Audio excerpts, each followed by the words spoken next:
Hello hi welcome back. അങ്ങനെ ഒരുപാട് ദിവസമായി വീഡിയോസ് ഒന്നും ഇടാതെ.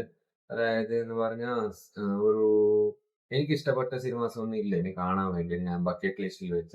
അങ്ങനെ ആയതുകൊണ്ടാണ് തിയേറ്ററിലോട്ട് പോവാത്തത്. തിയേറ്ററിലോട്ട് പോവാതെ തന്നെ ഒരുപാട് ദിവസമായി. സോ അങ്ങനെയാണ്.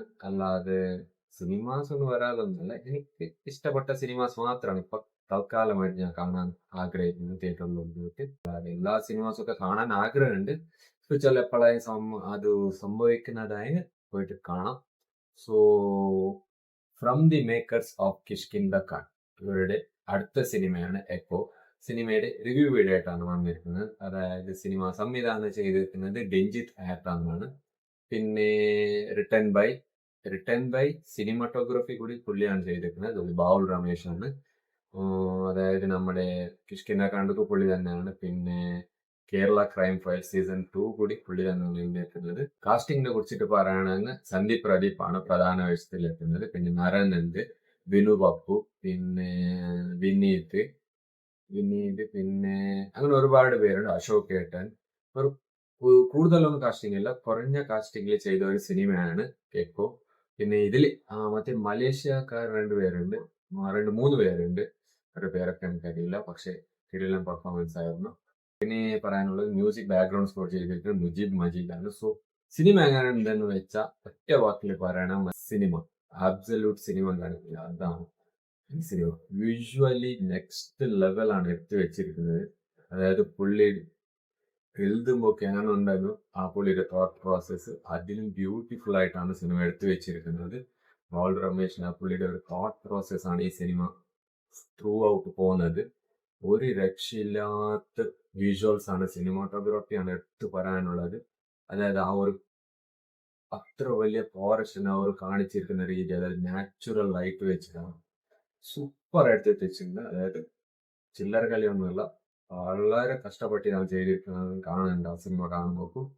അതായത് നാച്ചുറൽ ലൈറ്റാണ്. നോർമൽ ലൈറ്റ് നമ്മൾ ഈ ആ സെറ്റ് ഇട്ടിട്ട് അതൊക്കെ ഇട്ടിട്ടല്ല, ഇത് നാച്ചുറൽ ആയിട്ട് കിട്ടുന്ന ലൈറ്റ് ഒക്കെ വെച്ചിട്ടാണ് പുള്ളി സിനിമാറ്റോഗ്രാഫി ഇതൊക്കെ വിഷ്വൽ എടുത്തിരിക്കുന്നത്.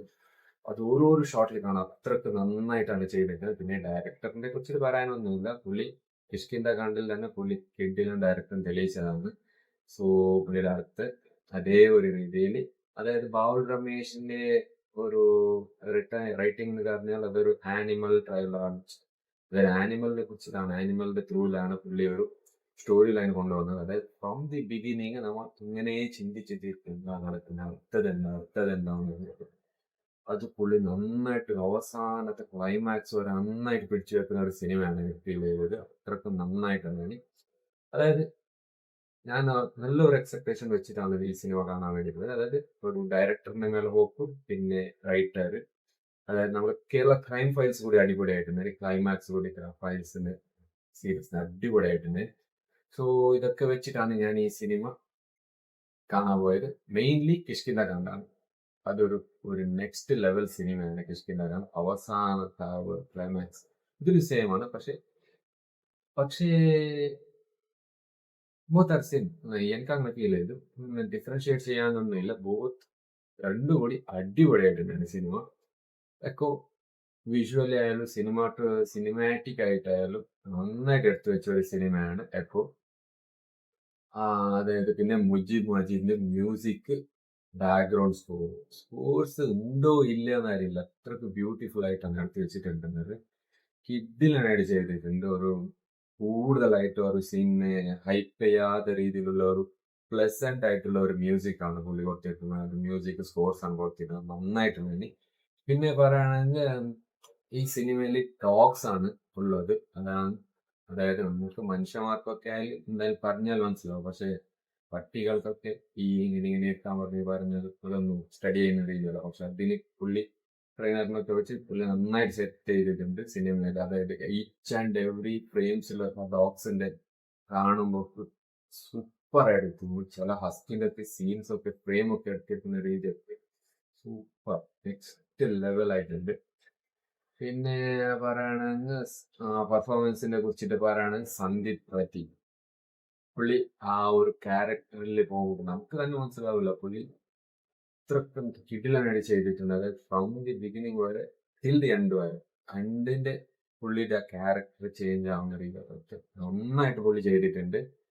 ഒരു കിടിലൻ പെർഫോമർ തന്നെ സന്ദീപ് പ്രദീപ്. പിന്നെ വിനു ബാബു ചേട്ടനായാലും എല്ലാവരും നാരായൺ ചേട്ടനായാലും എല്ലാവരും. പിന്നെ ഈ മലേഷ്യ പുള്ളിക്കാരത്തി ചെയ്തിരിക്കുന്നതായാലും സിനിമ ത്രൂ ഔട്ടുള്ള പുള്ളിക്കാരത്തിയായിരുന്നു. പുള്ളിക്കാരത്തിയുടെ ആ മലയാളം ആ സ്വാഗ് സൂപ്പർ ആയിട്ടുണ്ട്, നന്നായിട്ട് പോകുന്നു.